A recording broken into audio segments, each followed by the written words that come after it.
It usually starts out pretty innocently, right? You see a light in the sky doing things you can't quite explain. Or maybe a friend loans you a book that just completely blows up your brain with dynamite. Or maybe you get super stoned on some idle Tuesday and you stay up late watching weird documentaries and now you don't know what to think. Whatever the reason, whatever the cause, you have been bitten by the bug. And what was once an idle curiosity in UFOs has now exploded into a full-blown obsession. One book turns into 10 books. 10 books turn into 100. And before you know it, you've got that board on your wall with yarn and thumbtacks and pictures, and you're cracking the case, and it's become your entire life. I'm afraid if you find yourself in that position, you may have fallen down the UFO rabbit hole. And like any rabbit hole, this one is dark, it's deep, and it's especially perilous. So we're going to need a guide, and not just any guide. We need a guide with a level head, an open mind, someone who knows the questions to ask and all the right people to talk to.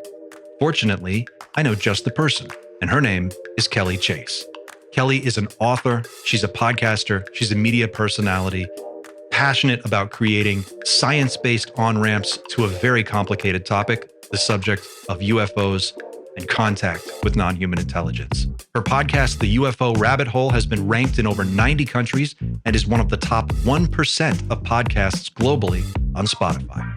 Kelly is also a monthly guest host on Whitley Strieber's long-running Dreamland podcast. She was recently featured in the docuseries UFO Revolution and is the author of the UFO Rabbit Hole book series. I recently had the opportunity to sit down with Kelly and we had an outstanding conversation. She is brilliant, she is kind, she is generous with her time, and she's extremely knowledgeable about this subject. She's one of the most fascinating people I've interviewed on this program, and this is by far one of my favorite episodes. I know you're going to enjoy it. Please don't forget to like and share this video. And hey, if you're not already a subscriber, hit that button. It doesn't cost anything.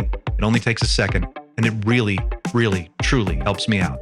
Thank you for watching. Thank you for being a part of Team Night Shift. Now enjoy the interview.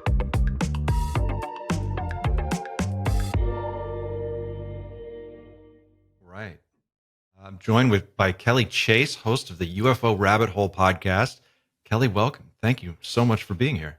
Well, thanks so much for having me, Clint. I've really been looking forward to chatting with you. For folks who aren't familiar or who haven't had an opportunity to listen to the podcast, it's an outstanding show. And one of the things I think I like the most about it is how accessible it is. You take an astonishingly complicated subject and you make it very, very digestible. Could you tell us a little bit about the origin of the show and your philosophy behind it? Yeah, absolutely. And thank you for the kind words about the show. So what's crazy is that 3 years ago today, UFOs weren't even on my radar. This was not something that I was thinking about. It wasn't something that I believed in. But, we were kind of coming out of the pandemic and I was going on vacation with my family to the Outer Banks. And I had actually seen a UFO there when I was a kid. And right around this same time, there were suddenly a lot of things in the news about UFOs because of the first UAP report that was due to be released that summer in 2021. So I had started to kind of notice that. I was wondering what was going on. I was going to the place where I'd seen a UFO. And I'm not somebody who's very good at actually taking a vacation and kind of being still. And so I thought, this is going to be my project for the week. Like, I'm going to go there and I'm going to figure out this UFO thing. And obviously a week was not enough to figure out this UFO thing. I still have not figured out this UFO thing. I'm not sure that I ever will. But what I did find was that there was an enormous amount of evidence there, that there was actually something real and significant going on. And I had no idea what that was, but I could tell that it was beyond just sort of the prosaic explanations that were being offered. And I was just immediately hooked, because not only is it this huge mystery, but I think it was really profoundly shocking to me to recognize that my worldview had been so wrong, that I had thought that this was something that wasn't real and something that was probably impossible, and yet it was happening. And so, and I even recognizing that I had seen a UFO as a kid and still didn't even consider that this was possible. Like, I was fascinated by the cognitive dissonance of that, because I considered myself to be someone who was rational and, a good critical thinker. And so I was surprised, right?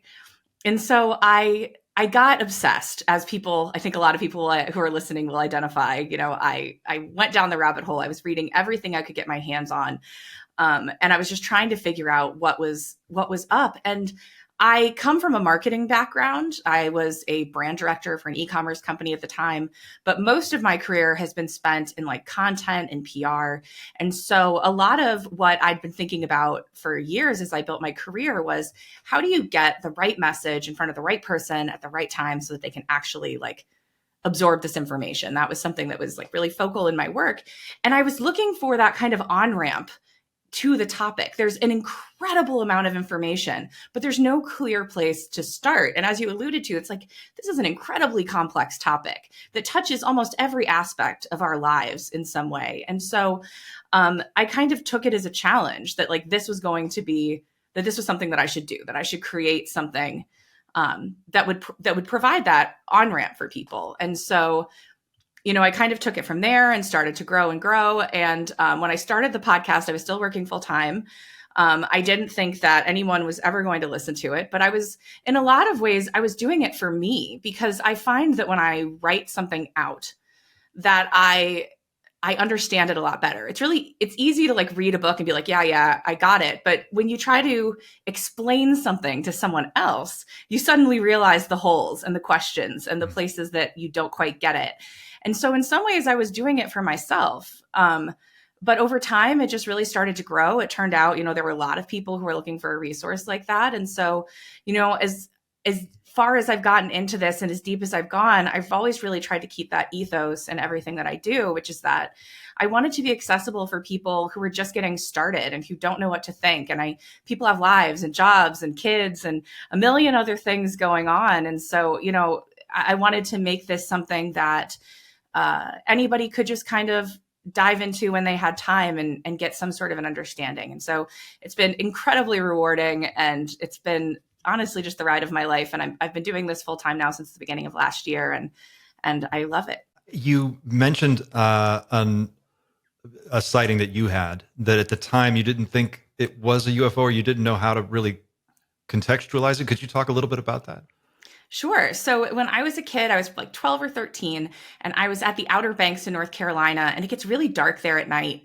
And as someone who's kind of always lived in like the city or the suburbs, I was always really fascinated to go out on the deck at night and just look up at the stars, because you could actually see them. And so I was just sitting out there by myself one night, and I had this thought that I'd never had in my life, which was, if I look up right now, I'm going to see a UFO.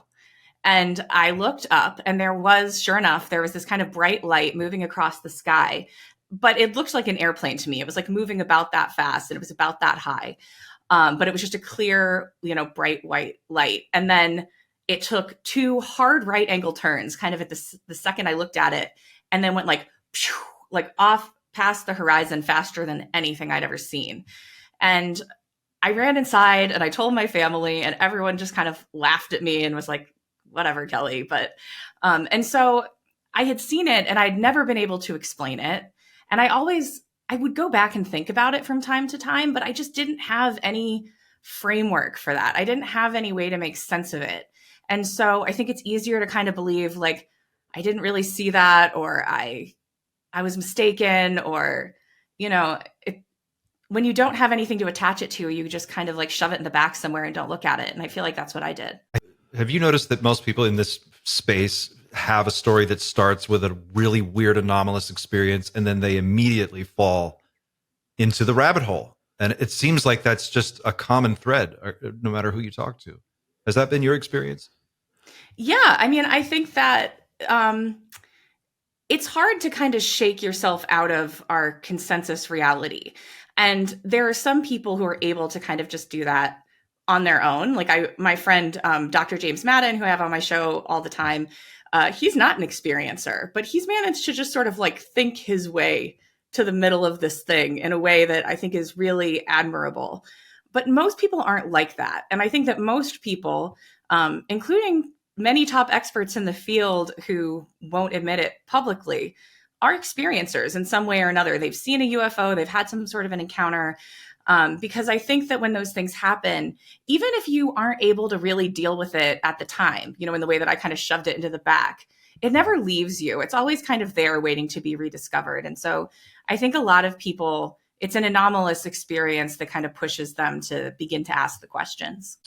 In interacting with your audience and your listeners, have you noticed a generational difference in the way that people understand the phenomenon? It seems it's so broad and it's so multifaceted. And you mentioned that you work with Whitley Strieber, and I know that there's like a generational break, but there's like sort of an old guard of UFO personalities and experts, and then there's this seems to be a new generation of people coming up in the field. How do those two generations experience this differently, or do they?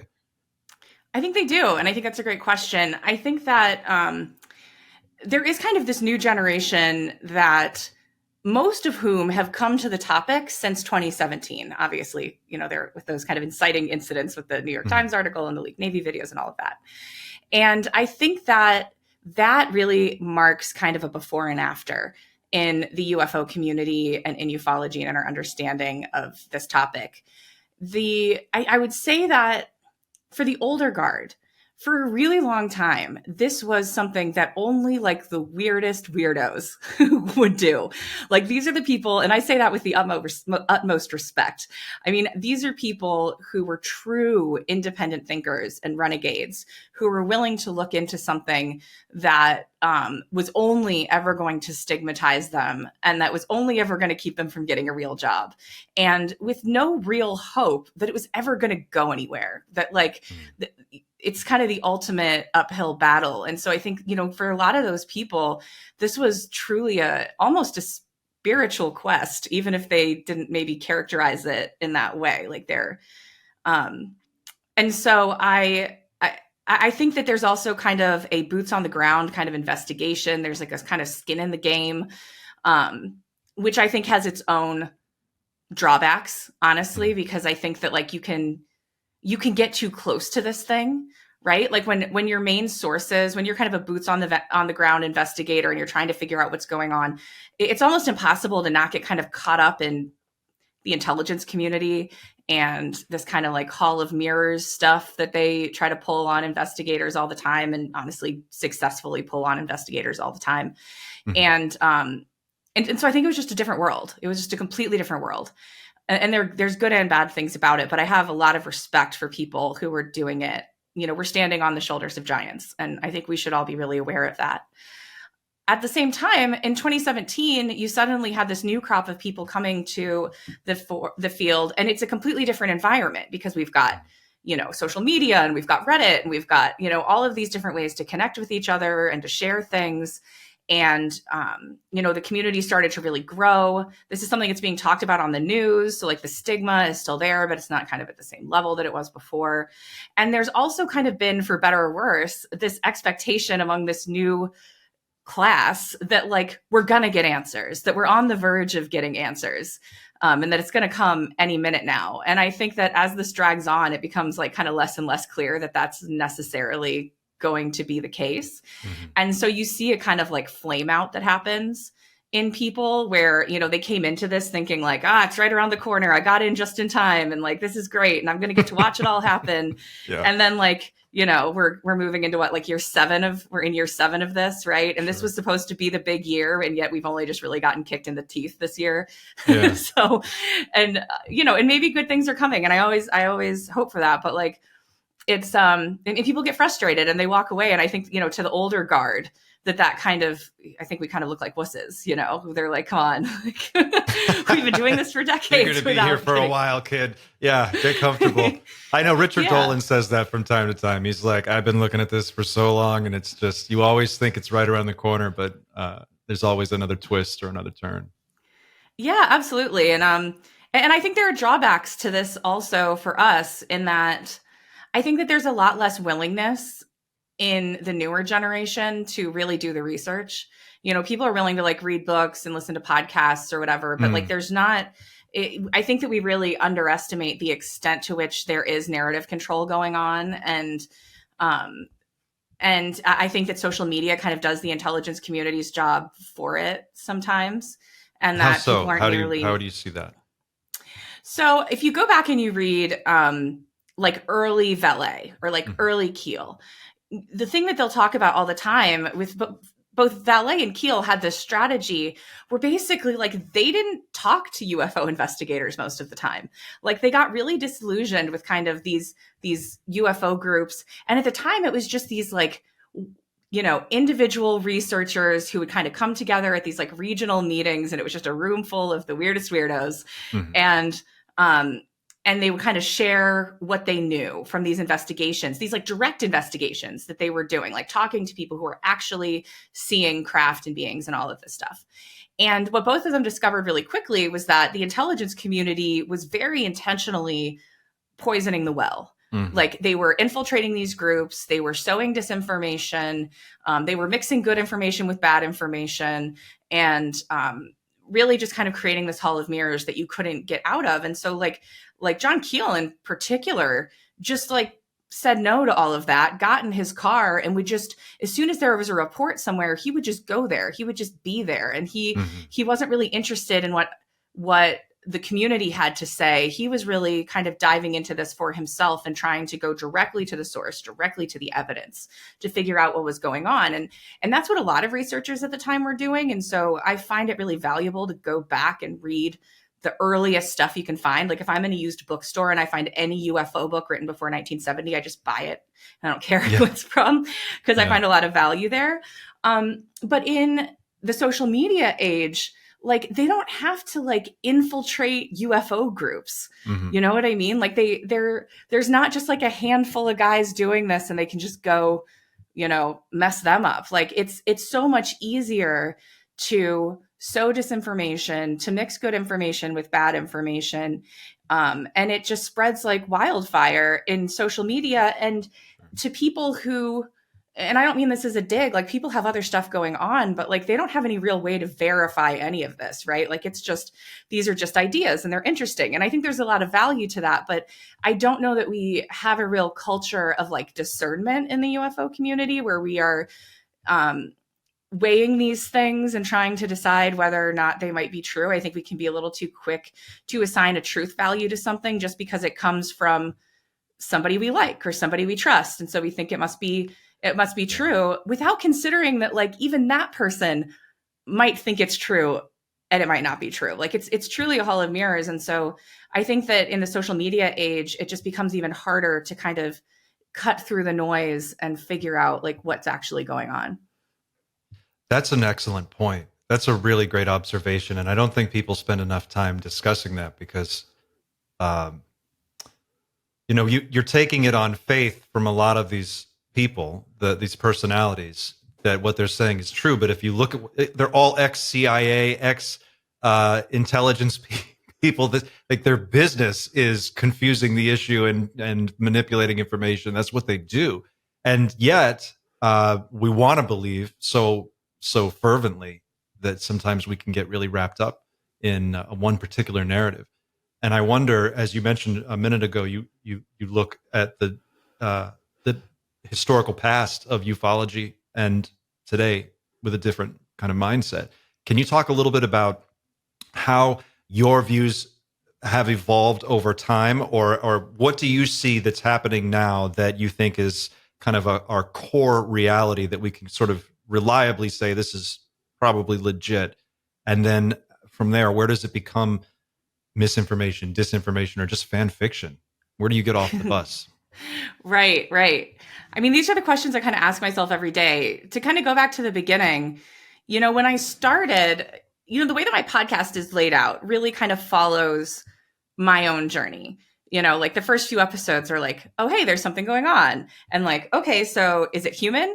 And then is it alien? And then start being like, oh, that doesn't quite fit. So is it, you know, interdimensional or ultra terrestrial or extraterrestrial or all these different hypotheses and kind of, you know, going through all of them. And so I think at the beginning, I was really feeling like there was some kind of a concrete answer that would fall into one of those buckets. And and I think that there could be really something to that. You know, for instance, we have Lots of sightings of USOs. We have Tim Gallaudet, who just wrote a paper for the Soul Foundation.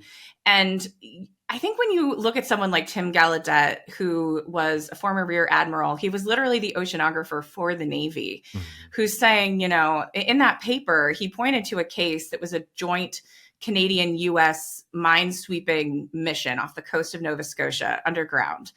And I believe this was like in the 1960s.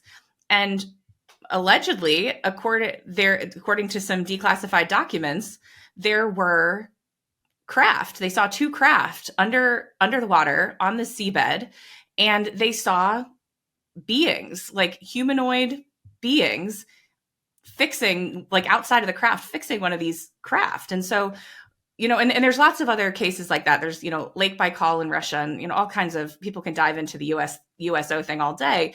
And so there is kind of this question of, like, maybe there is an intelligent presence in the ocean.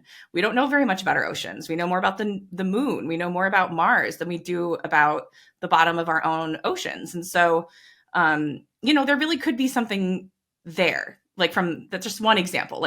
So in that respect, the ultra terrestrial model there might actually be something there. Mm-hmm. But as I went more deeply, I also started to realize just how weird the phenomenon is and how it doesn't fit into any categories that we try to place it into. And I started to recognize that all of these different hypotheses all boil down to the same kind of idea, which is that some kind of a being that's more or less like you and me is getting into something that's more or less like some kind of a vehicle that I would understand, and coming here for reasons that more or less resemble the motivations of humans, whether it be conquest or research or curiosity. And I'm just not sure that we can make that assumption. The more I learn about, there's so many data points that don't connect that you start to wonder if we're just like fully asking the wrong questions.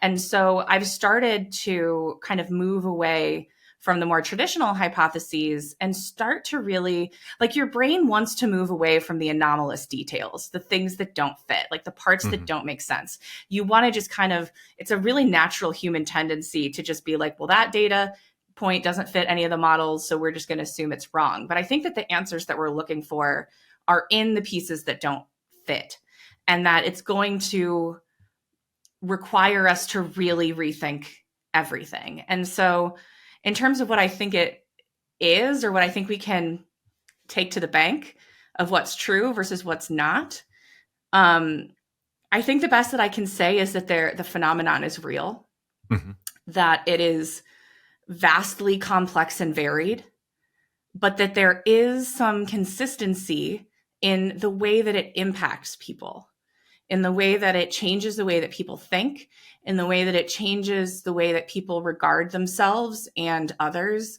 And I think that it gives many people kind of a sense of purpose and a sense of direction, and in a way that's really profound. And so I find kind of the impact that it has on people to be perhaps the most compelling part. But I'm not sure that I'm able to say anything else about it with any real confidence. It's just really difficult to sort through it all. It's fun. I love doing it, and I think it's infinitely worthwhile, but I don't feel confident saying really any more than that for sure. Do you think that we have clarified the picture at all since, say, the 1970s? It seems like the USO conversation is sort of a new dimension that we're all getting on board with, that this is happening a lot more in the oceans than we used to talk about. That seems new. Have we learned anything new that you've taken on board? I think that we have a lot more information than we did back then, but I'm not sure that information has clarified anything. In some ways, I think that the conversation around the phenomenon, the further back you go, kind of the more coherent it becomes, which doesn't mean that they were any closer than we were necessarily, but like it becomes more coherent. The problem is that we have, I think, both intentionally and unintentionally over years and decades, this kind of like layers upon layers upon layers of cultural context and media and all of these things that I think we really underestimate how much they actually impact us and how we view the phenomenon. Like an example I use all the time is just like we don't have great footage of UFOs that we can like really confirm and say like this is a UFO. Like people can fight all day long about videos, and I don't even get into that conversation because like I really don't think that in 2024 it's possible to like truly confirm that any video is 100% legit. There's always that reasonable doubt that maybe it's not.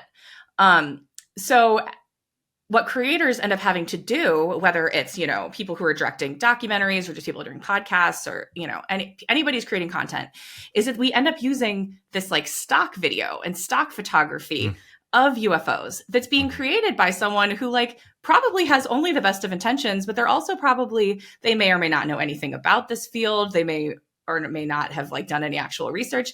They could just be an artist who's like, this is going to be cool. And they make like a cool looking thing, and it is cool. But it doesn't necessarily reflect what these objects actually look like. Like, I don't think most people realize that far more than half of UFO sightings aren't even of like a physical craft. Yeah. They're of, you know, a light or something like a giant fire in the sky, the size of a Walmart, you know, like it's crazy stuff that we wouldn't necessarily associate with a craft. And so, but these are the images that we're taking in and that our brains are processing, and it like shapes everything about how we think about this. And so there's been years of disinformation, years of, you know, the media kind of getting in the mix intentionally and unintentionally. And I think that in some ways we're getting further and further away from having a coherent conversation about the phenomenon, which isn't necessarily a bad thing. It may need to get more and more and more incoherent until we kind of reach a tipping point that pushes us back to a place where we're like, oh, like maybe that's what we need to actually connect all the dots. Because it's not like I think they had the answer back then either. They absolutely didn't. But I would say I what we're dealing with is a much more dense and muddied kind of body of information than we were, you know, when this whole thing started. Do you think that is intentional on the part of, say, maybe intelligence agencies who want to just muddy the waters and make it impossible to really zero in? Or do you think it could have something to do with maybe we're dealing with different phenomenon, we're associating it with UFOs and UAPs? I mean, even the terminology's changed in the last few years to account for that.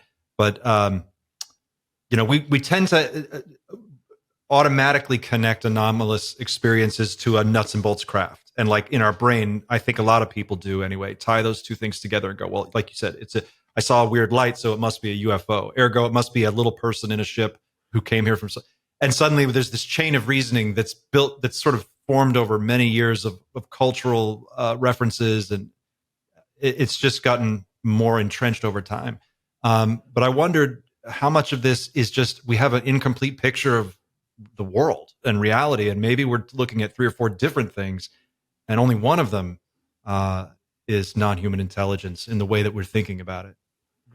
I think that's probably a big part of it. I really do, because there's, you know, I found really interesting. I was lucky enough to get invited to the Soul Foundation Symposium back in November. And what I thought was really cool and really one of my favorite moments of the whole kind of weekend was Whitley Strieber standing up and making the point that we actually don't have any hard evidence connecting the abduction phenomenon to UFOs. And we don't have any hard evidence even connecting the beings that people report seeing to UFOs. Like there's a lot of circumstantial evidence, but we don't, at least the public doesn't have any hard data to connect those things. And so, you know, maybe we shouldn't be automatically connecting them until we have enough information. And this is Whitley Strieber saying this, right? Yeah. And so I thought that was really important. And I think that if you look at the Earth, I mean, yes, it looks beautiful and amazing to us because it gives us everything that sustains us.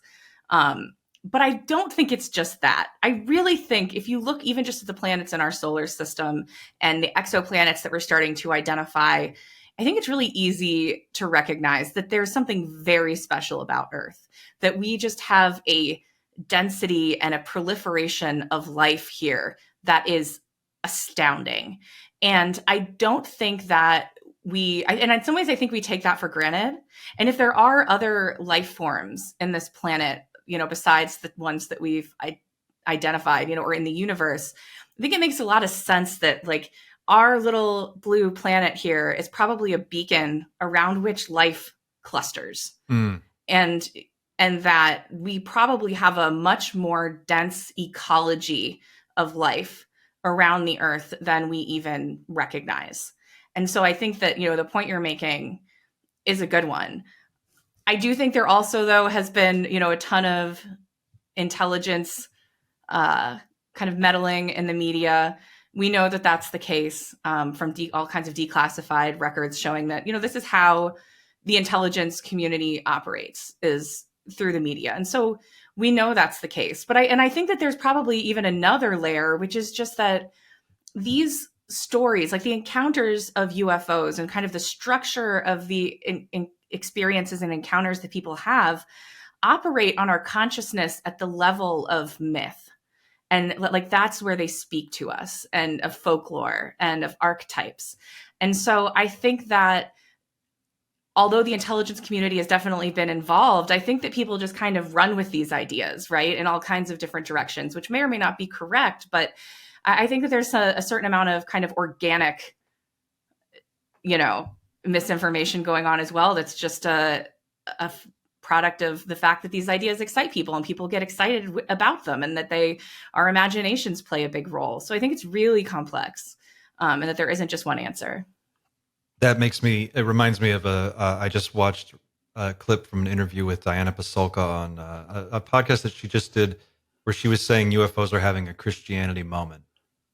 And it's like, that's how she's reading it. This is sort of like it's almost like its own religion in a weird way, the way that people are building the context of their world around this idea of some kind of super being.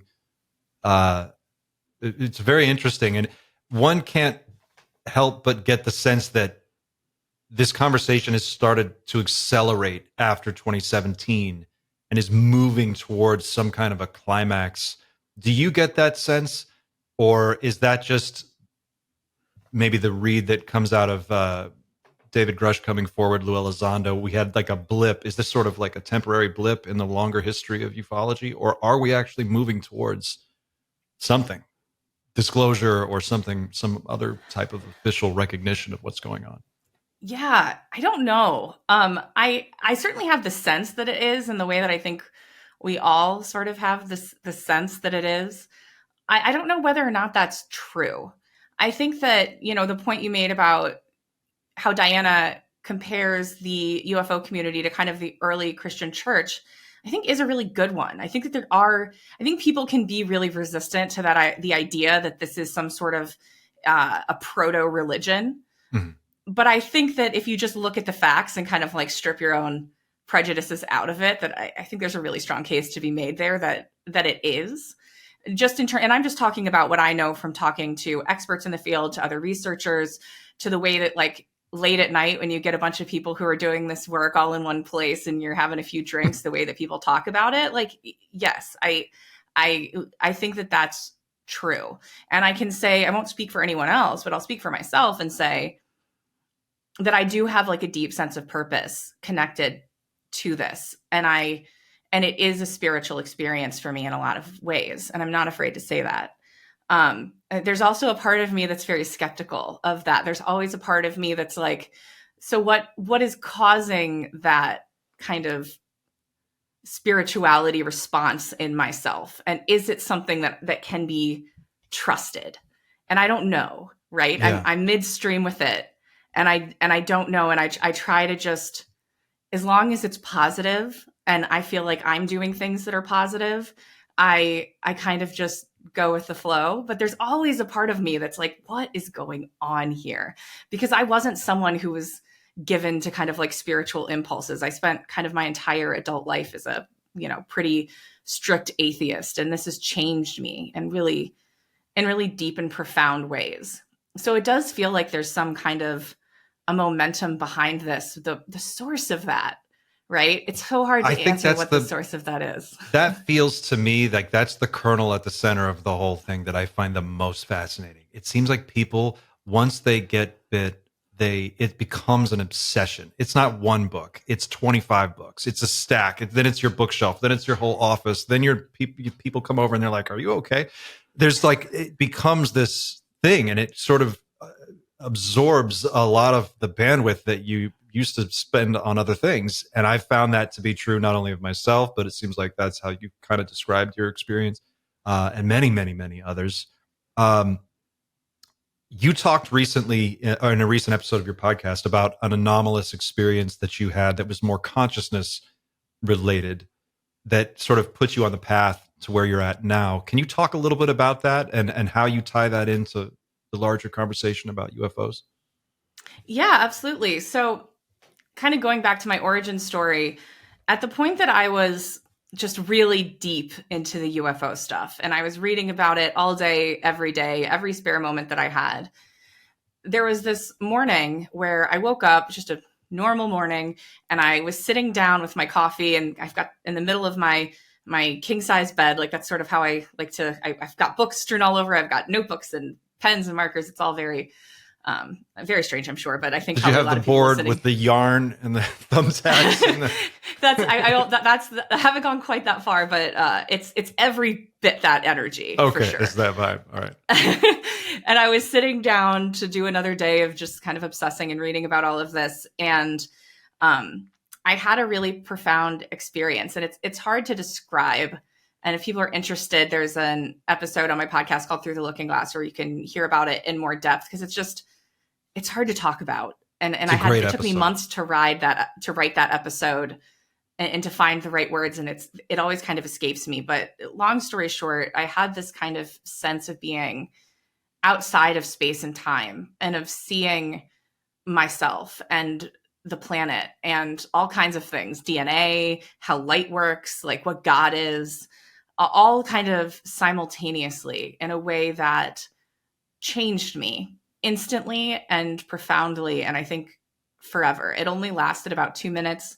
I can't remember most of it, but through that experience, there are pieces that I do remember. And one of them was that, like, I'm supposed to start this podcast, and that it would be successful. And that, like, that was the role that I was supposed to play, was to take the skills that I've accumulated in my life as a storyteller, as a marketer, as a communicator, to move this forward. And so I did. And it was a very weird experience, and it was a very weird thing to go through, and it was very vulnerable and scary and hard to admit to the people around me that had happened to me.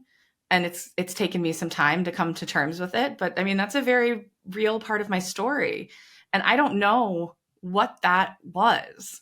And I still have dark nights of the soul where I really question, like, am I actually just losing my mind? Like I still am very willing to consider that as a possibility.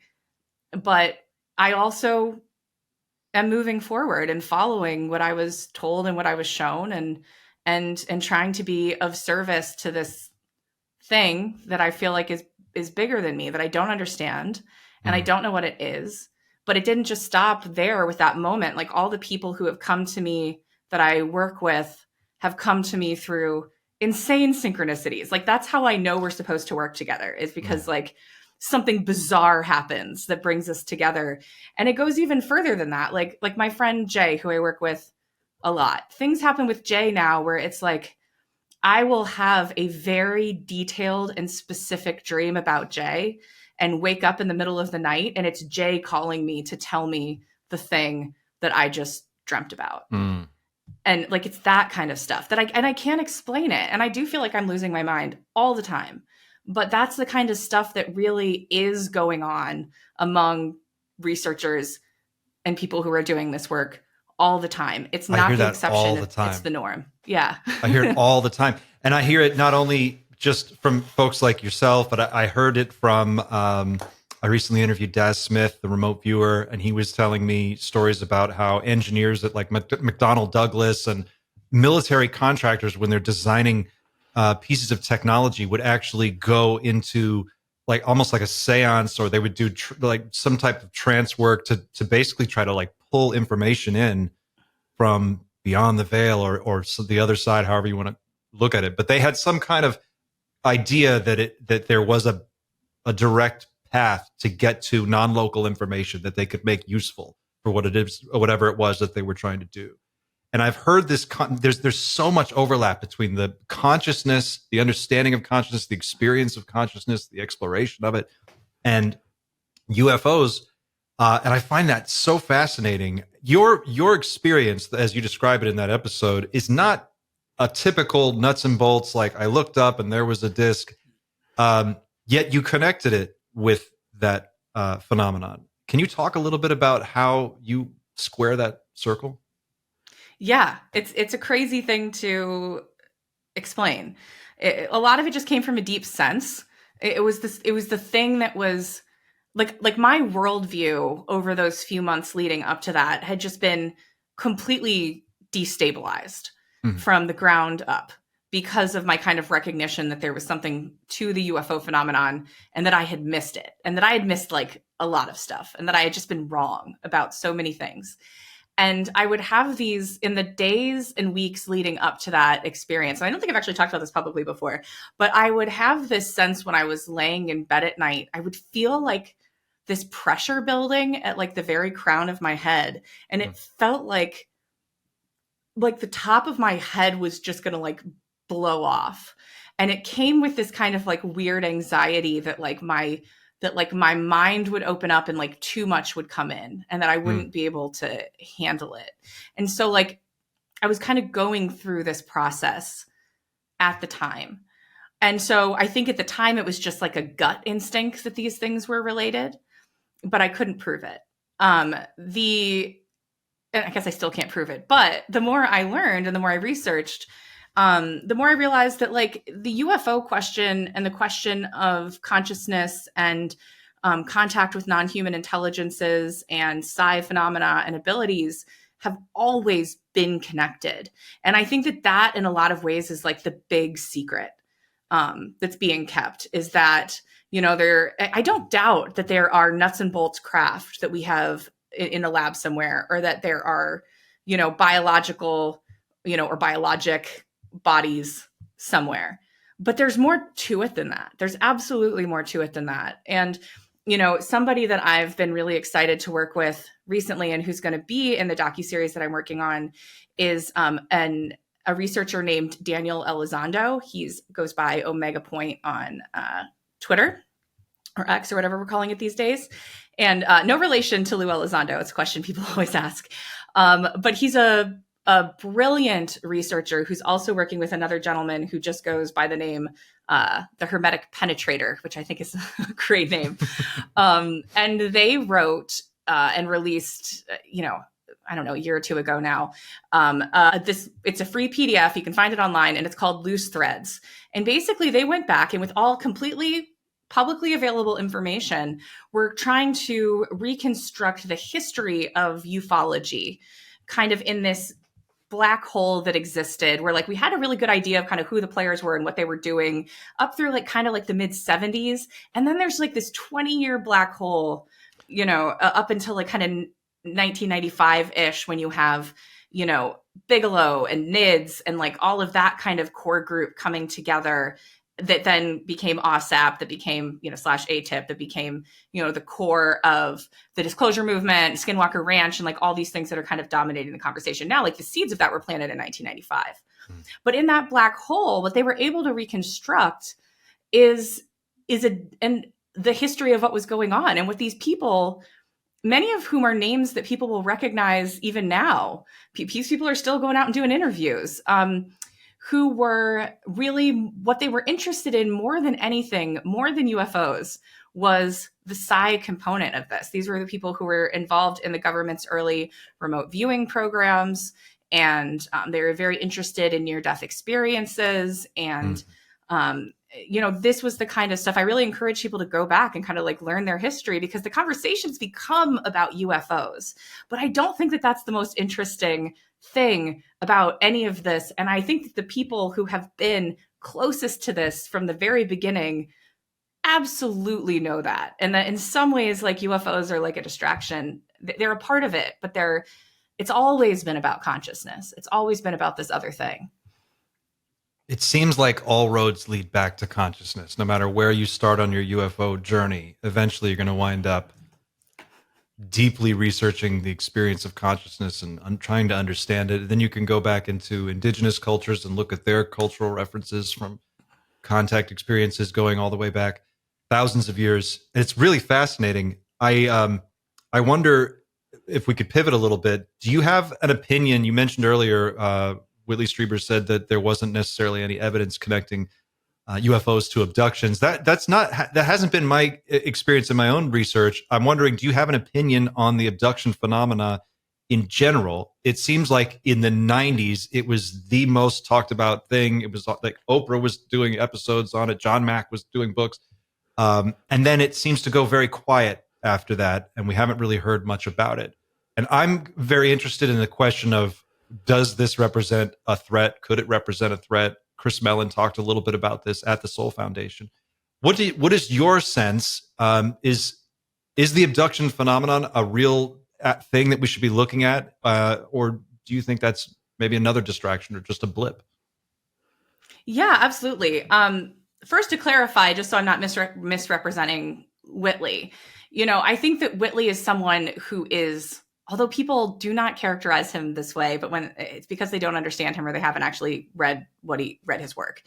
But he's one of the most objective minds in the field, and so when he says like there's not a connection between, or we don't have like hard proof that there's a connection between UFOs and the abduction phenomenon, he's just strictly saying like we just don't have that hard evidence. Like if you were really going to prove that these two things were connected, yes, we have anecdotal evidence the way we have anecdotal evidence for all kinds of things, but to actually like say for sure that it's UFOs that are doing this to people, we don't have that. And Whitley is someone who, even though he's had these experiences himself, isn't willing to connect those dots without having something a little more concrete, which is something that I actually really admire about Whitley. He's someone I admire deeply, actually. But and for those who don't, I'm sorry to cut you off. Yeah, but for those who don't know, Whitley is the author of Communion, which is kind of considered the bedrock foundation book that everybody starts with. I think, right? Would that be fair? Absolutely, absolutely. I mean, I think he was maybe not the first person to come forward, but the first person to really step into the limelight in that way, and he's paid the price for it for decades. But he's done it anyways. And I have so much admiration for that man, truly. I do believe in the abduction phenomenon. I don't know what it is. And the abductees that I have become friends with over the years, some people I won't out, but like, obviously I've gotten to know Whitley Strieber. I work on his podcast Dreamland, and I've, interviewed him several times now. And he's someone that I really respect. And I believe him. I believe that he is, to the best of his ability, conveying the truth of his experience as he experienced it. And, J. Christopher King is one of my best friends in the world, and who's also, a public abductee and has shared those stories. And, it was the abduction phenomenon is really hard to swallow. Like, it's really, really hard. And when I started, I was not there. I was not remotely there. And it's really only been because of the relationships that I've formed with people who have had that experience that I've come around. And like, for instance, Jay is somebody who I talk to at this point basically every day of my life. I work with him. He's a very close friend. We traveled together. Like, he just spent a week here at my house. His wife came out and watched the eclipse with us. Like, we had an amazing time. I've stayed at his home. Like, I really know Jay, and Jay is someone who is very honest, very trustworthy. He is not emotionally manipulative. He is extraordinarily intelligent. He's not a liar, like he's just not. And I think that like, you need to know somebody on that level sometimes to like accept something that's so hard to accept. And it's pushed me, and I'm like really grateful for it. I don't know what it is. I don't know. And then and I think that there's a few reasons why we were talking about it in the 90s, and then it kind of like went away. Part of that is that like, there were just objectively way more of these things happening in the 90s. I don't think that it's entirely stopped from what I hear from other experiencers, but this kind of like, it seemed to be like a wave that happened, that there was kind of a generation of people who experienced this over time. And that whatever that was is either on hiatus a little bit, or it's over, or, and so it's hard to tell. I don't think it's entirely over, but it's certainly, there was a lot more going on in the 90s than there was going on now. I think the other reason we don't hear about it is like, you look at what's happened to Whitley Strieber and the way that he has been treated, or the way that other abductees have been treated, or the way that we talk about abduction, just in general. You know, something that his life was ruined really by the first episode of South Park that came out, where it was just like all about anal probes. And he was a guy who was the first person who really came forward and said, like, this is what happened to me. And so the experience for Whitley was that like his rape was a laughing point for the nation. And he was made out to be some sort of a deviant or a crazy person, or for telling the truth about what happened to him. So I think there's a lot of disincentives for people to talk about it. I think that I know, based on conversations that I've had, I hate people say like, I can't tell you, but like to protect trust me, bro, certain I can't. But I know from people who are in a position to know that in terms of the disclosure narrative, that like, they're not going to talk about abductions. Like, very intentionally, that's being left out of the conversation. And the main reason for that is that it's egg on the face. It's not just egg on the face of the national government that this happened, or that they can't protect people from it. I think and I don't think it's even just that they're trying to prevent kind of mass panic.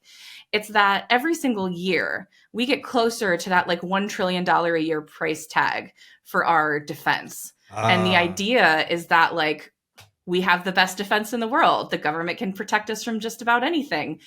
And the bubble of that illusion bursts almost immediately if you accept the premise that like beings can come into your bedroom and take you, and that there's nothing the government can do about it. There's not one thing they can do about it. I think that's and I don't think they're going to talk about it. Which is kind of astonishing, because if you think about it, at the core, if this were a movie, which it increasingly feels like it is, that's terrifying. Like that's it. If that is the phenomenon, like I've heard it said before, and I think it was David Jacobs. It might have been David Jacobs, but that the abduction phenomenon is the UFO phenomenon. I've heard it claimed that way.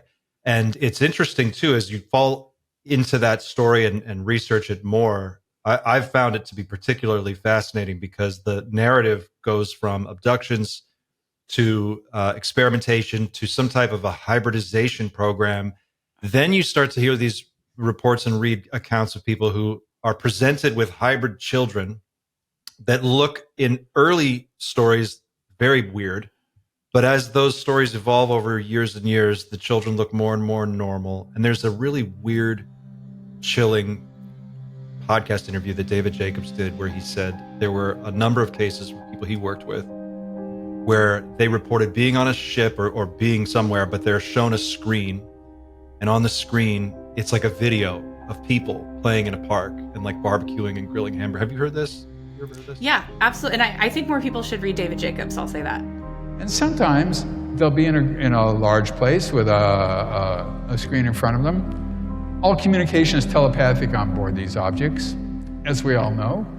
And they'll look at the screen, and it's a picnic. And this is an actual event. I've talked about this in the media before. It's an actual event, and there's people who are just standing around and gabbing, and there's a picnic table, and there's people who are maybe playing ball or throwing the ball to each other or something like that. It's just normal, absolutely normal. And they hear in their mind's ear, "Can you tell the difference between you and us?"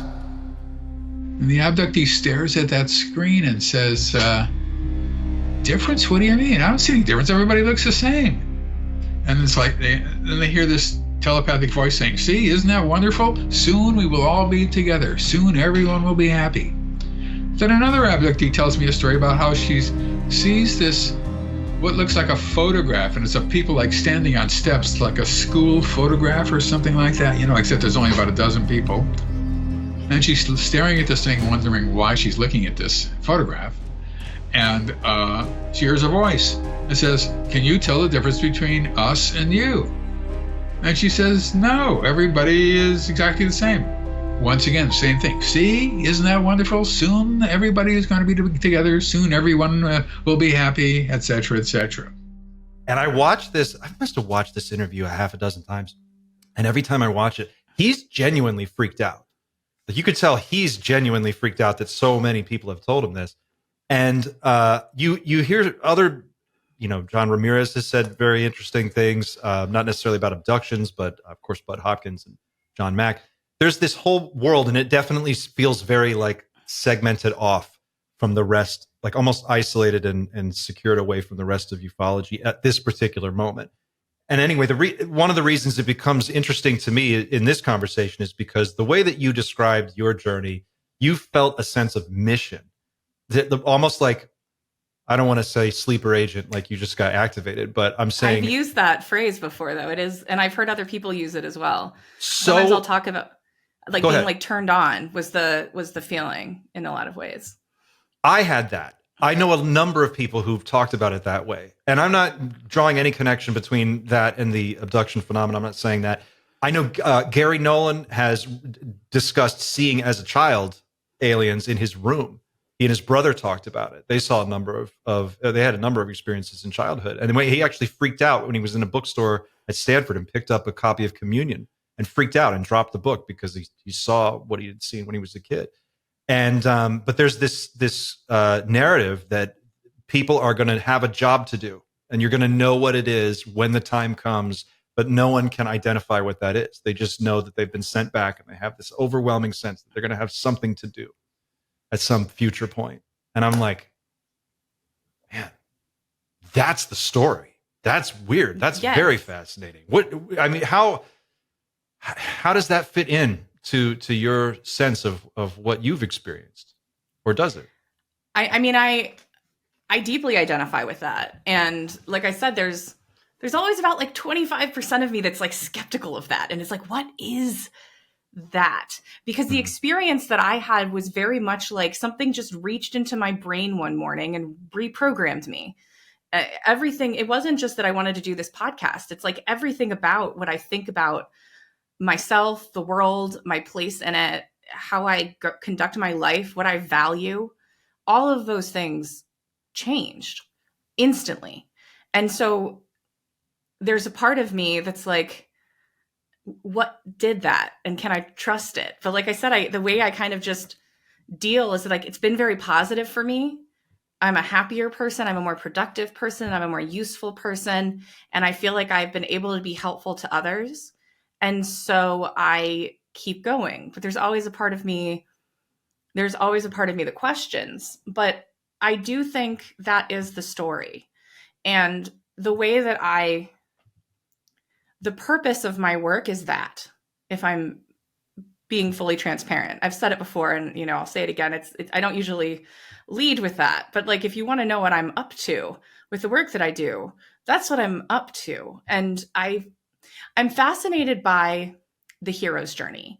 Even in my marketing career, I had become very fascinated with the hero's journey and I started to really think about technology storytelling and the structure of storytelling as being a technology. And that there's certain kinds of stories, when structured in a certain way, that move people forward, that compel them to action, that change the way their brain thinks. And I've been fascinated with that for a long time. And to me, like you were talking about earlier, how, for most people who come into this, there's something that happens, right? There's something that disrupts your worldview. In the hero's journey, that's the moment at the beginning, the call to adventure, where the hero who's been going about their normal life suddenly has something happen that indicates to them that like the world is more magical than they thought, and that they in particular have a role to play. And, it's Gandalf giving you the ring. Like, it's the letter arriving from Hogwarts. It's like that moment in the story. And I think that these encounters serve that purpose in our lives, and they move us forward into the structure of that story. And you begin to live, like, we're in this place in our culture where we're consuming stories, and we love this story. This is the same, the hero's journey is every story that we like. And we're looking at screens and we're consuming this story, but the phenomenon reaches down. It's like the universe winks at you in particular, and suddenly you're in the story and you're living the story, and it wakes you back up in ways that, like, you didn't even realize you were asleep.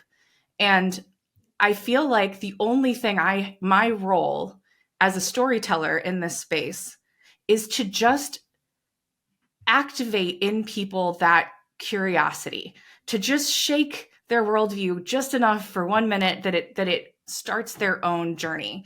I don't think it's my role to tell people what to think or what to believe. And I very actively try not to do that. But I have so much faith in that process and what's unfolding naturally through this community that I believe that's all I have to do, is just to give people enough of a shake that that story begins to unfold for them, and that suddenly they're in the driver's seat. And like, that's the purpose of everything that I do. Do you think that we have crossed a threshold of mainstreaming this topic where, you mentioned before, a few years ago, maybe a decade ago, you could easily lose your job for being too talky about UFOs. But it seems like nowadays, if you look at, you just do a quick YouTube search, Joe Rogan, David Grush clips, 11 million views, 12 million views. I think his Bob Lazar interview is his most viewed interview of all time. It certainly seems like we've passed through some kind of a membrane and we're on the other side of it now. Do you think that's an accurate description of what's going on, or are we just, it's the story of the moment? Right? It's a little of both. So I think that, and there's a book about this that I find really compelling called The Fourth Turning, that's about kind of these, how history unfolds in these kind of like 80-year generational cycles.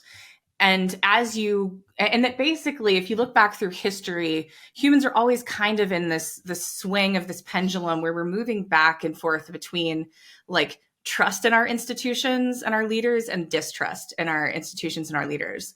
And I think that what you can see is that, like, where we are right now, we are like very much in the trust in our institutions, in the media, in our leadership has never been lower. Like, the consensus reality is fraying at the seams in kind of any direction that you look in our culture right now. And so I think that this is a moment where it's easier for people to break out of that. And we're moving into a crisis period. There's war breaking out all over the place. We have never been less confident in the fact that, our elections are going to move forward peaceably, that there's going to be a peaceful transition of power, that elections are going to be held fairly, that our government has our best interests in mind. Like, these are the anxieties, right, that are very common right now, without commenting on whether, what I think about any of those things. Like, that's where we're at mentally as a nation, and as a species. And so I think it's easier right now for these things to bubble to the surface than it is than say, like, in the, the 80s and 90s, when things were, or even go back further, like into like the 50s and 60s, and like there's a lot more like conformism going on, like in the 50s and that sort of thing. Like, we're always kind of moving back and forth. So I don't think it'll always be this way. I think it's a moment in time where these things become easier and things move forward, but I'm sure that it will, in our desperation to restore some sense of normalcy and stability and sanity, that over the next decade or so, I would expect that we're going to swing back in the other direction of valuing stability, conformity, the strength of our institutions, just out of self-preservation. So I think it's important to take advantage of these moments in time, as destabilizing as they are, because it's only really in moments of destabilization that we're able to actually make any kind of progress on something like this. That's a great point, actually. And the generational anxiety that's going on now. That seems to be the zeitgeist right now of high anxiety and a feeling of some kind of impending event. I think that's probably the most neutral way to put it. Something big is around the corner, and you can see it with AI. You can certainly see it with just how quickly AI is developing. The threat of nuclear war. Annie Jacobson just put out a new book that's I read it. phenomenal. It was horrifying. I wish I hadn't. Yeah, I watched, what was it, the day after? I watched that because of her, and it cost me sleep, a lot of sleep. Mm-hmm. And I wonder, it seems to me that there's the anxiety around artificial intelligence, which we can directly see on a day-by-day basis getting more and more and more capable, and it's almost within striking distance of everything we understand about the world and the economy and how it all works. And it's almost like they're hitting the accelerator as fast as they can and pouring trillions of dollars into this.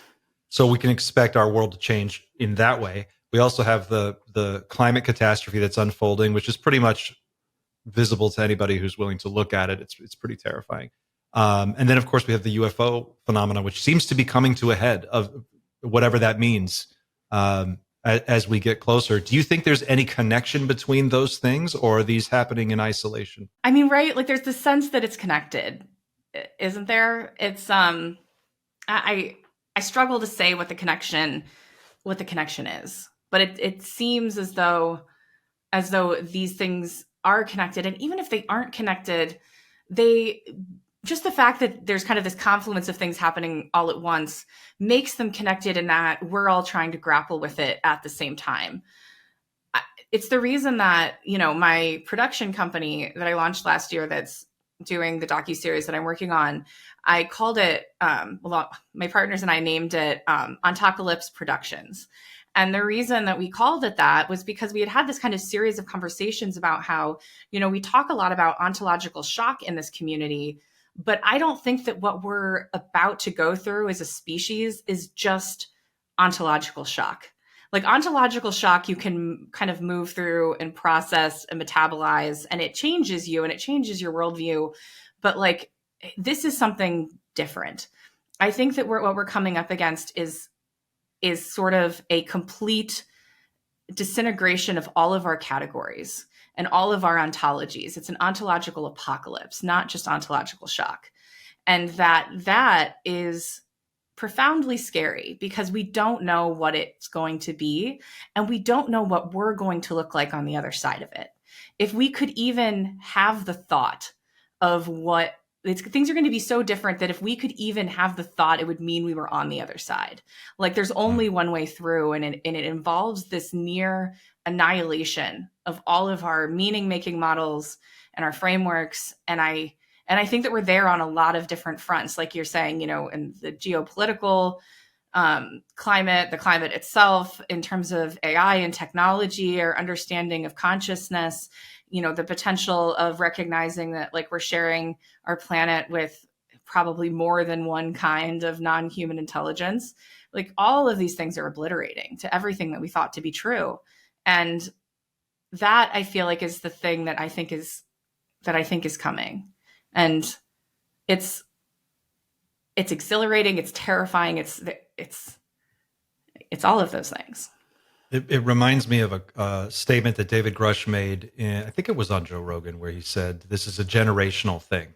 Like, this is a generational thing for us, like referring to himself and other whistleblowers. And at the time he said that, I think he was 36. And I've often thought about that, and I've wondered, is that connected? If you're 36, the people in the program, in the 80s and 90s were probably in their 70s at that point. These are the original OG Majestic 12 people, if there is a Majestic 12. But they would probably be a lot older back then. And then it must have changed hands, and a new generation of people came in to administer all these programs or whatever's going on. And when you're in your 30s and you've got a family and you've got kids, and you're an engineer or a scientist, you're looking out at the data, and you're looking at the forest fires, and you're looking at the sea level, and you're looking at everything else. It's got to be hard to go to work at a secret underground facility where you're working on a fusion reactor the size of a toaster that could probably solve a lot of these problems, and to keep that under wraps because of some like nebulous national security concept. And I wonder how much of it is just that. Maybe it's a Hail Mary pass, this attempt at disclosure, to get some of this technology out while we still have time to apply it? No, I think that's a great point. And I think that something I think people, in fact, I've never really heard anyone talk through it, not to say that no one has, but I haven't heard it, is just, and something that's become very clear to me the closer to this I get, which is not to say that I'm particularly close, is that everybody talks about like gatekeepers and transparency, right? Like I'll use the example of, Ross Coulthart made that statement about like, oh, there's a UFO that's so big that they can't even move it. So they had to build something around it. And everybody's like, just tell us. And he's like, I can't. And I wish I had never said it. You know what I mean? Like, I think that things like that, I'm using that just as an example, but I think that what people don't understand is like the intelligence community itself is an elaborate hostage situation. Like the black part of our government, like, is more than twice as big as the actual government. Like the government that we know about is about 1.8 million people. But between all the different like government contractors who have clearances and like the black part of our budget and where it goes, that's 4 million people. So that part of our government is literally twice as big. And all of those people don't know, most of them don't even have the full story about the thing that they're working on, much less what everybody else is working on. This information is intentionally stovepiped. And I think that people get into the intelligence community for probably altruistic reasons, thinking that they're going to help. And also probably out of curiosity, in the same way that we're all driven, like the thing that drives people to scream about about gatekeepers on Twitter and demand answers. It's like, we want to know. And I think that a lot of people, when given the opportunity to be like, do you want to see behind the curtain? Like, I think a lot of people say yes. But the second that you say that you want to see behind the curtain, like the second you say yes, you're a hostage. Like you don't know what's behind there. You don't know if you're going to find it morally reprehensible and immediately want to get out. Like, and you can't get out. Like, there is no way out. And I think that, and even if you feel good about it, you're taking it on faith that you have enough information to even know that the thing that you're doing is a good thing, because you don't have all that information. And I think there's layers upon layers upon layers of secrecy and disinformation that doesn't start in the public sector. These layers of secrecy exist all the way through the intelligence community. And out of those like 4 million people with clearances and who've like signed NDAs and stuff, like maybe a handful of them have the whole picture out of 4 million. And so, and this stuff is scary when people have information that's classified. It puts their life at risk. It puts the life of everyone around them at risk. And, people, I think that there's this event horizon with the phenomenon that you can move past without even knowing it, without even knowing that it happened, without signing anything, without agreeing to receive any classified information. And after you move past that event horizon, you're suddenly involved in something much bigger than you ever anticipated, and there is no way out. And so I think we don't talk nearly enough about the fact that like a lot of the people that we even know about and call gatekeepers because we know their names probably aren't gatekeepers at all. These probably aren't decisions that they're making. They're hostages.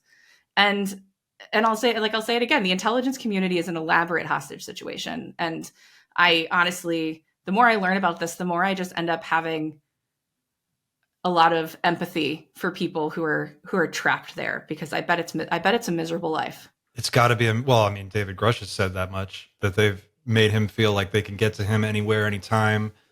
I think people are rightfully frustrated because for decades and decades and decades, there have been folks coming forward saying, I've got the information, I'm going to release it, we're going to tell you what's going on. And then they loosey the football at the last moment every single time. And we get to a point where now, there's a name for it. We call it lose clues. We've been playing lose clues. He comes on and he talks in really cryptic terms and he answers a question with a question, and you feel like you're in some kind of like Socratic, exercise. And at the end, I feel like I know something, but I don't know what I know. And I know something more than I did before. It's very frustrating, but I can understand the hesitation for Ross Coulthart and others mean, look what they did to Julian Assange or Edward Snowden. You know, these folks, people who come forward and leak information are not treated well by the United States government. It's never gone well. I wonder to what extent the situation is beyond the control of our government, though. Like, I in other words, like, could a first mover or an early mover in a different sphere, like China, the Vatican, Russia, India, Pakistan, I don't know who else would have some of this technology, and maybe they're running their own program, but could somebody come out and make a move that destabilizes everything and puts us on the back foot? Do you think that's possible? Absolutely. I think so. I mean, going back to this idea that we've been talking about a lot the last few months after Carl Nell's talk at Seoul about catastrophic disclosure. I mean, through his talk, we know, and I think it makes a lot of sense, that like that's a major consideration. I have no way of confirming whether or not this is true. This is just something that I've heard from people whose opinion on these things I tend to trust, is that China is further along with this than we'd like them to be, and potentially further along than us in terms of reverse engineering some of this technology. And so if that were the case, which, like I said, that's just what I've heard. I have no idea if that's true or not, but just hypothetically, if that's true, like that's a major problem, because this kind of technology is so paradigm shattering and so asymmetric that like whoever gets it first, it's basically game over. Like we basically just have to hope that everybody, if they get it, gets it at the exact same moment, and that we get into some sort of new Cold War situation, because like it's so asymmetric that like I can't even say it would be, I mean, obviously if I'm in the United States, I'm going to hope the United States wins, but like I don't think it's good news for anybody. Like I really don't. And so I think that's definitely a concern. But I think there's other parts of this too that get kind of left out of the conversation a lot, which is that I think we have to assume that if there is a advanced non-human intelligence on this planet, that if we have some of their technology, they have perhaps at some time at least communicated with our government in some way or another. They're certainly communicating with certain people on this planet. I feel very confident saying that. Then we have to assume that the state of play in terms of secrecy around the phenomenon is at least partly, if not entirely, being dictated by that non-human intelligence. And so if things are coming forward, you'd have to assume that like that's not happening against their will. There's at least some in other faction. Words, they are in control of this situation, however we want to look at it. Yeah, like in the same way that like if China gets the stuff first, they just win. Like we have to, if these beings are here and they have this technology, like they've already won. Like we don't.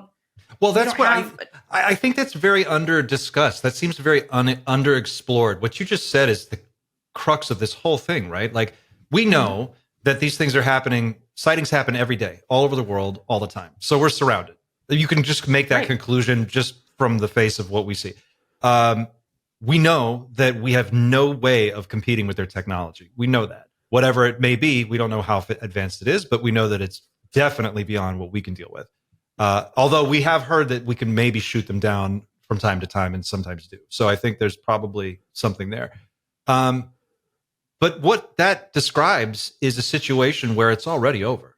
Like we're not in charge. And I don't think maybe that's the secret. They really don't want to, like you said, it's a national security branding issue. It's like, well, if we're not in charge, why should I go to work tomorrow?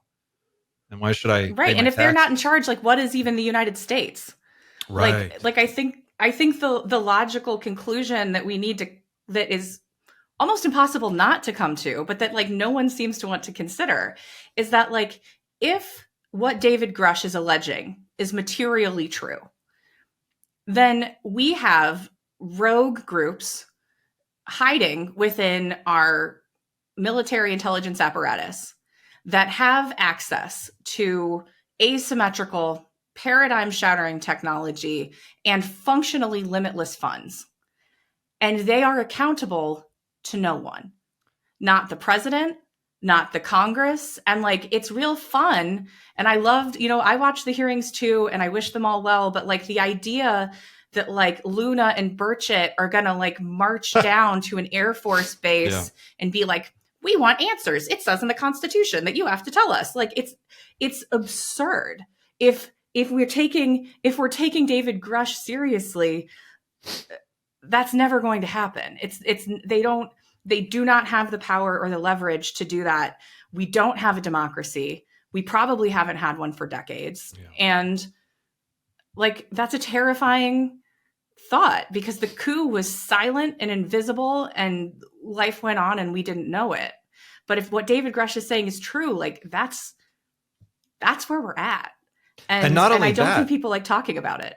Not only that, but I think people should be outraged, because if what he's saying is true, if even 10% of what he's saying is true, or Stephen Greer, who I think is under, for some reasons, I want to get your opinion on Dr. Greer in a minute, but they're sitting on technology that is civilization changing technology. And I don't think people understand the degree to which our world would be so vastly superior if we had access to we'd be talking about living in a Star Trek world, a post-scarcity world where everybody can have enough of everything. There's unlimited free energy. I mean, I think that's really at bottom, there are a few basic things we know to be true.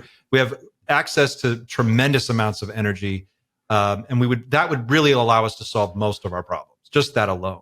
So even if that's all we're talking about, and it's tied up in this weird corporate sort of pseudo-government, pseudo-corporate gray zone. And I feel like maybe Danny Sheehan is probably closest to an explanation that makes sense to me when he postulates that this will probably all have to come out via a really long, protracted, ugly legal process of companies suing each other over intellectual property, and then the government getting involved to figure out like who owns what. At the end of the day, it's going to come down to money. Yeah, I think it almost has to come down to money. And I think that I almost never talk about these aerospace defense companies because I think it's bad for your health. Yeah. To talk about them.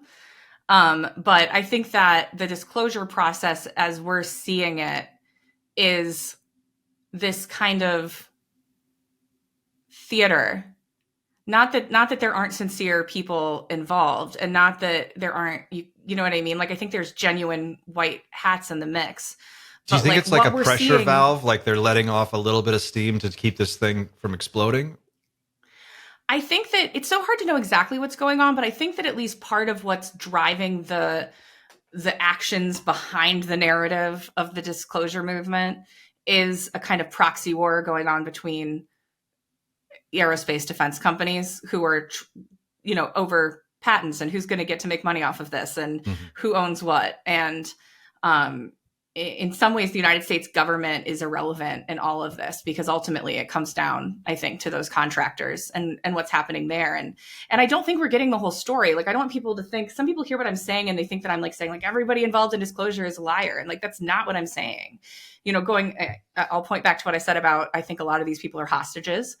But also, I think there's so much to the narrative that we don't see. Like, Jay was here last week and we, at night, like, we're just looking for a show to watch. And we went back and we watched Unidentified, that show that like Lou Elizondo did for the History Channel. And this was like, I think season 1 came out in like 2019. And I'm watching it, like we're watching it. And it's just like, it was so bold and it had so much like directionality to it and this like narrative.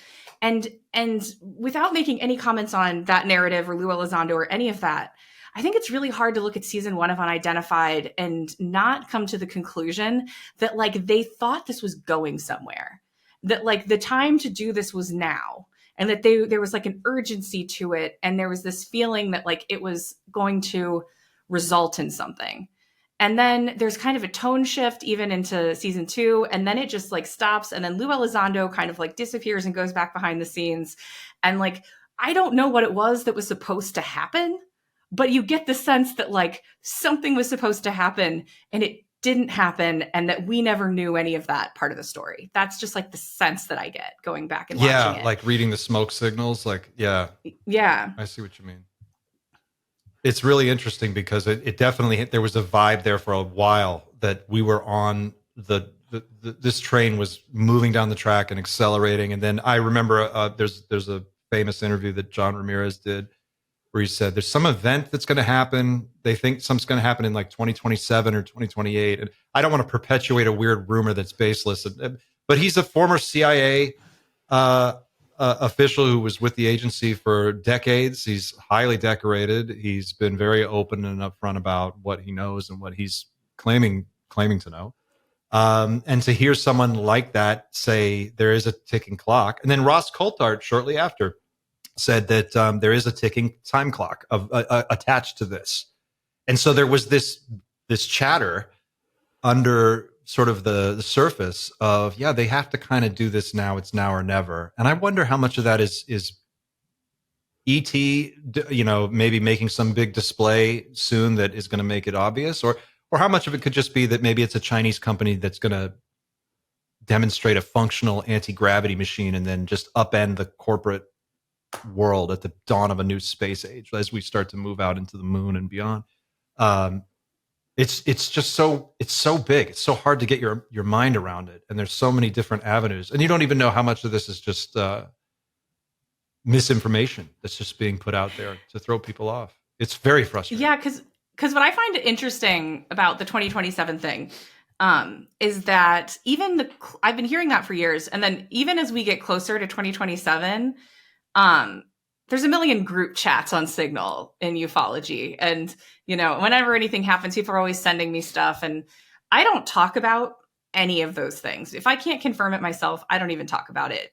But I'll talk about this because I think it's illustrative, which is that like the closer we get to 2017, now all of a sudden I'm hearing stuff about no, it's 2036. Mm-hmm. Like that's when there's what are the rumors now? The rumors in just to tell you what's going on in ufology Signal group chats right now, is that there's an alien ship that has been identified that's coming towards Earth at half the speed of light, and that it's going to arrive here in the year 2036, and that there is also, we're supposed to be hit by an asteroid that same year in 2036, that there's an asteroid that we know about that's been kind of circling closely. I forget the name of it. And it's actually come in between the Earth and the Moon on its last few passes. And that 2036 is the year, right? And it's okay, so is it the alien mothership or is it the, is it the asteroid? The cataclysm, yeah. Right. And it keeps moving this kind of disaster further and further down the field and further and further down the timeline. And I don't know what to make of any of that, but I do think that if you really wanted to destabilize a community and keep them from doing potentially important work or feeling like their work had value, that a good way to screw that up would be to make them feel like they were all going to die. So what's the point? I know plenty of people who are just 2027's coming and so what's the point? I know people who really feel that way. And there's a danger that they could QAnon this whole thing. I think that's that's what I call it, the QAnoning of the UFO. Right. They want to turn it into such a bizarre, weird space. It felt like for a minute we got between the internet and a younger generation and whistleblowers, and we were going to get our hands on this thing, and we were going to start to crowdsource it, and people are going to go on Google Maps, and we're going to find out where things are, and we're going to all solve this together. There was a very a strong sense of we're all in this together, and we're going to crack this egg, whether the government tells us or not. And then that seems to almost be in the process of being co-opted by this other narrative that's coming in from somewhere. And I find that a lot. The message.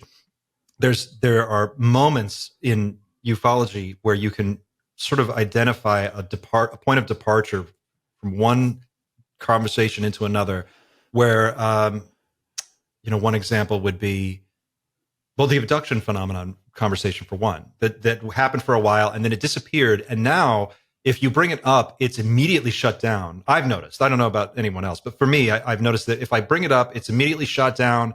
It's all love and light. Don't worry. Everybody's here to help. There's no such thing as a dangerous non-human intelligence. Everything's fine. If anybody's dangerous, if anyone's an asshole, it's us. We all need to just slow our roll. And I always find that very strange. I'm we don't know what we're dealing with. How could any one person, and I'm coming to Dr. Greer with this, claim that they know the disposition or motivation of an unknown number of non-human intelligences that may or may not be doing whatever. We don't even really know what they're doing. And then yet some people do have a very strong public presence, and they make that statement.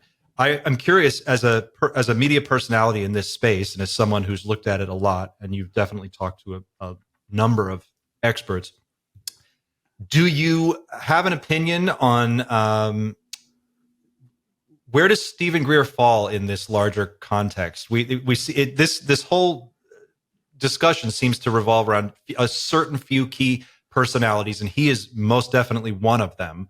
How does Dr. Greer fit in his philosophy, and do you have a sense of how to square that with everything else that's going on? He seems like he's off in his own kind of corner. Yeah. I think that's a great question. And to answer it, let me actually circle back to something you just said about kind of like the QAnoning of the UFO space.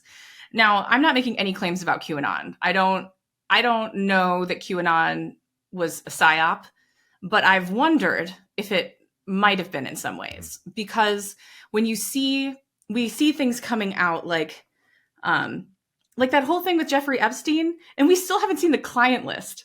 You know what I mean? But it's pretty clear that the people who are involved are like American presidents, royalty, celebrities, right? And then you've got this new like P. Diddy thing coming out, which like that hasn't gone to court. So like, let's let the process play out. And I don't know, I don't claim to know what's going on with P. Diddy, right? But there seems to be the center of the whole QAnon thing, right, was that there are these elite people, in politics and in government and in the media, like in Hollywood and that sort of thing, who are trafficking people and often children. And it turns out that like there seems to be some material truth to that, and that it wasn't just a few people, that there's like potentially a lot of people involved, right? And we're only getting one sliver of the story, and I think it's hard to deny that like that's true. Maybe I wouldn't say it's everyone, but it's a heck of a lot more people than I would have guessed 10 years ago. You know what I mean? And what QAnon did was make that idea radioactive. Like it weaponized people's worst instincts, and people, I think, who had trouble separating out kind of reality from fiction, but there was a core reality in there that was being like covered up. And the extent to which the people involved, and most of the people were getting involved in this, like with very good intentions, right? And so I think it's, like I said, I don't know at all what QAnon was. I'm not that interested in it, and I haven't looked that deeply into it, but it's hard not to go like, like what happened there? Yeah. And so to talk about Stephen Greer, I will say that I think that there's something that happens, and you can see it happening in real time now. And you have to understand, like Stephen Greer, like I think I have a very nuanced view on him, because I think that we actually have a lot to thank him for.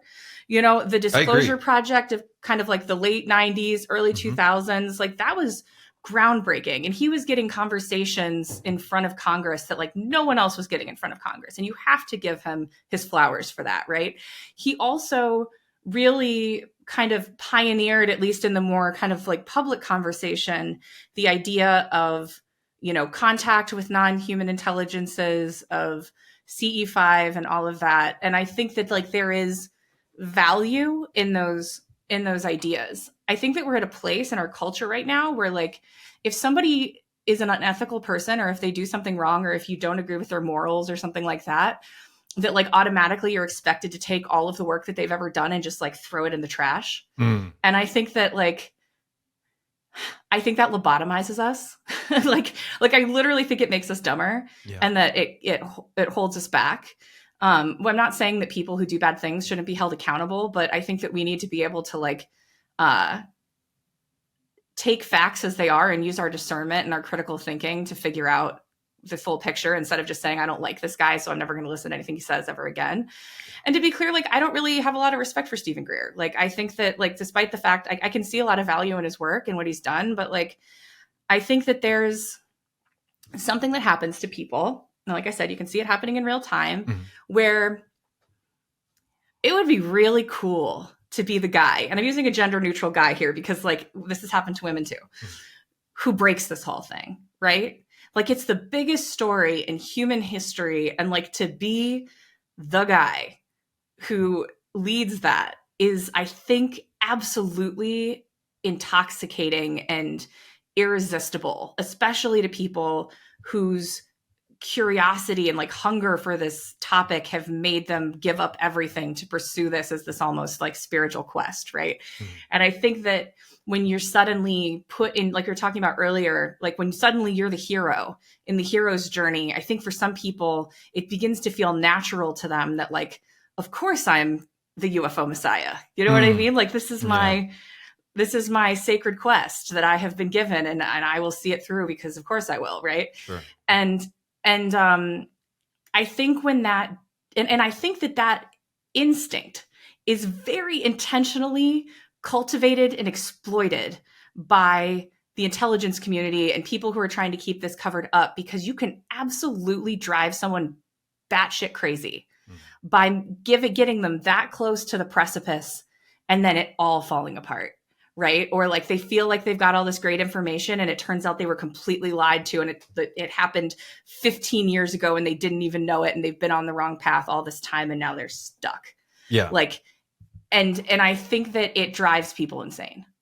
And I think that, and it puts them in a position where suddenly they either have to admit that they're wrong, and then what? This is your only form of income. This is your only, It's your brand. You know what I mean? And and I think it's easier to just continue to believe than it is to like get objective. And I think that Stephen Greer went through a series of things that probably no normal human can really conceptualize, and that he came out on the other end and like he's made some bad choices, and like he hasn't metabolized it well, and like, you know, he's made some big mistakes. But I also think that a lot of that was done to him intentionally, because I think that he does have a lot more of the picture. But like you were pointing to, like this, like we just don't talk about energy, right? Mm-hmm. And honestly, like I don't talk about the Department of Energy because I feel like that's even worse for your health than talking about aerospace defense contractors. Yeah. But you know who talks about it is Stephen Greer. All the time. You know what I mean? That's and the I only think thing that he talks about, really. Right. And so, I mean, not saying I agree with him on everything, but I think that he's got a lot more pieces of the puzzle than people give him credit for, and that he was psyoped within an inch of his life, and that it was all done intentionally to make a lot of the things that he says radioactive. That's what I think. I think, too, there's the carrot and the stick, right? Like, it's not necessarily that it's the threat of being suicided or falling out a window. But sometimes it's they will go after you with money and just make you a success in the wrong direction. And they'll lead you into different, you know, like you've seen cases throughout this whole process of exploring ufology and just learning about it, of people who have been straight up murdered, other people who have been led astray, other people who are just fed BS information. And then some people are allowed to succeed and just continue spreading a certain particular viewpoint. And it seems like it could be any one of those things. I always think how fascinating it is. People get excited about David Grush, and I look back at Stephen Greer, to your point about how much he did in the early days. He was my way in back in the 90s and early 2000s. And if you like David Grush, you got to go look at Stephen Greer's Disclosure Project YouTube channel. And there must be 30 David Grush interviews on there of just different people, equally as fascinating, all saying really amazing things. And I just find it interesting that at the end of the day, a lot of those interviews will talk about a threat narrative or some kind of a threat. And when you hear it come out on the other side, when you hear it coming from Dr. Greer, there is no threat. There's nothing to be worried about, nothing to see here. That's the one core thing he always comes back to. He's like, it's not them, it's us. It's always us. I always find that interesting. I'm not saying I know one way or the other what that means, but it is interesting. Interesting too. And I don't know what's going on there, but I can tell you how my perception of it has changed, which is that, I mean, I agree. I think that it's like really difficult to deny the fact that there are a significant portion of encounters that people have that are bad, that are malevolent, and that are harmful, that are terrifying. And it's very hard to square those experiences with this sort of like, it's all love and light and they're keeping them from us kind of an idea. Yeah. Also, just the idea that the government could keep them from us is absurd, right? If they were just here to help, I don't, it doesn't make sense. I wonder, and I may just be reading too much into it, but something that I find to be very true, you know, I've got my Patreon community and that I love, and we have a private Discord, and you know, we have calls twice a month and we talk, and it's like, it's a real community. And I find that, and I'm pretty candid with them. There's lots of things I can't say, but I'm candid with them about where my thinking is at. And my thinking has gone to some dark places over the last 6 months. And they've been very curious about that and wanted to understand it and tried to go deeper with it. And in a lot of ways, something that I really believe to be true is that there is a very, very dark side of this, and that there's no way to engage with that without coming out damaged. Like, there are dark forces, I think both human and non-human, at work. And you have no ability, you go into it thinking that you're going to understand it, or that you're going to be able to see it, and then you're going to be able to protect yourself against it, or maybe you're going to be able to hold someone accountable. And that's just not how this works. We do not have the power to do that. And so I often am trying to redirect people from that and redirect myself. Yeah. Because I've caught some glimpses behind the curtain over the last few months that there's a part of me that just wants to like chase that and be like, how dare you? And to figure out exactly what's going on there. You know what I mean? And Sure. to hold people accountable and to shout it from the rooftops. But the truth is, I will never get to the truth. The only thing I will ever do is endanger myself and everyone that I love. And I will be ruined. I will be ruined, because that's what they do. They ruin people. And I don't want anybody chasing it. I think that there is this other part of the phenomenon, like we're talking about, that is separate and distinct from that. That is really positive, and that connects people to their purpose, and that helps people find their way in this work, and connects people in really amazing ways, that moves things forward. And I think the only way to move forward is to focus on that.